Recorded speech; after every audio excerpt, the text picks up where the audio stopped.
अगला तत्व है भाषा शैली। भाषा शैली की जब हम बात करते हैं तो इसका अर्थ यह है कि कहानी किस भाषा में लिखी गई या कैसी भाषा का प्रयोग हुआ है कहानी में, कैसी शैली है उसकी, उसके शिल्प क्या है। तो आप देखिए, आत्मकथात्मक शैली।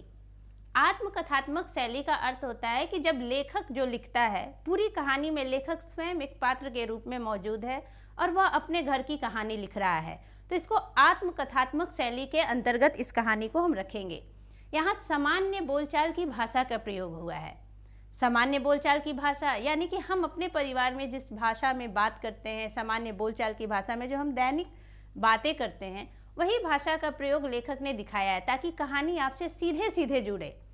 और आप देख सकते हैं कि बहादुर, आप यहाँ देखिए, पात्र में मैंने लिखा है जो बहादुर है, लेखक है, बहादुर का कैसा है, जो कि नेपाल का है तो वो नेपाली लड़का है, इसलिए आप उसकी भाषा को जब आप कहानी में पढ़ेंगे तो उससे बच्चे भी वैसे ही बोलते हैं। ये जो गली के बच्चे थे वो उसे ऐसे बोलते हैं, ए तुम लोग क्या बोलता है, छिपकली को क्या बोलता है। चूँकि नेपाली वो लड़का था, वो भी बोलता था हम कर देगा, हम बना लेगा, निर्मला को वो बोलता था अक्सर। तो ऐसी भाषाओं का प्रयोग ताकि कहानी जीवंत लगे, सहज लगे और बिल्कुल हमसे सीधे सीधे जुड़े।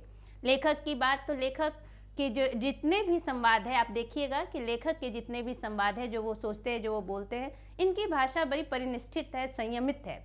लेकिन निर्मला की जब भाषा को लिखा है, गढ़ा है लेखक ने, तो निर्मला जैसे एक आम स्त्री घर में होती है, मध्य वर्ग में जैसी महिलाएं होती है, उसकी जो बोली होती है, वैसे ही निर्मला की बोली को आप देखिएगा। तो मैं बात कर रही थी भाषा शैली की, तो भाषा शैली में आत्मकथात्मक शैली, सामान्य बोलचाल की भाषा का प्रयोग हुआ है, कुछ मुहावरे भी आए हैं, कुछ लोकोक्तियाँ हैं, सरल है भाषा, सहज भाषा का प्रयोग हुआ है। जैसे एक जगह निर्मला कहती हैं कि मारते मारते मुंह रंग दूंगी, तो ये मुहावरा है। आप पूरी कहानी में कई जगह ऐसे प्रयोग हुए हैं, आप देख सकते हैं। अगला तत्व है उद्देश्य।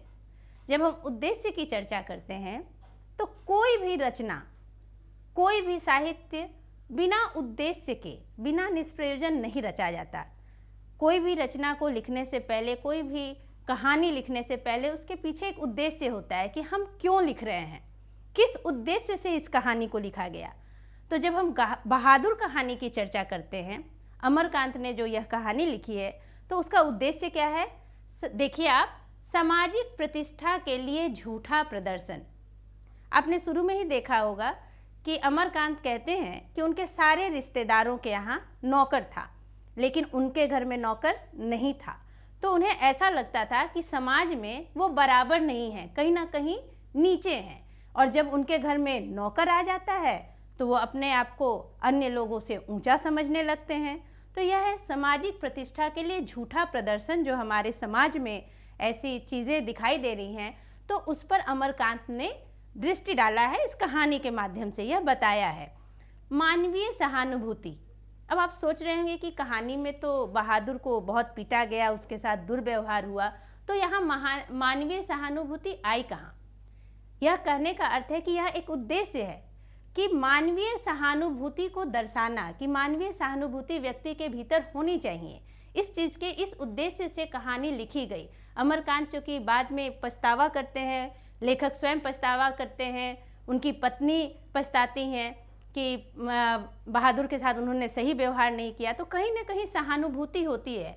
और कहानी जब खत्म होती है तो हमें भी सोचने पर मजबूर करती है। इस उद्देश्य से यह कहानी लिखी गई थी। संवेदना का अभाव।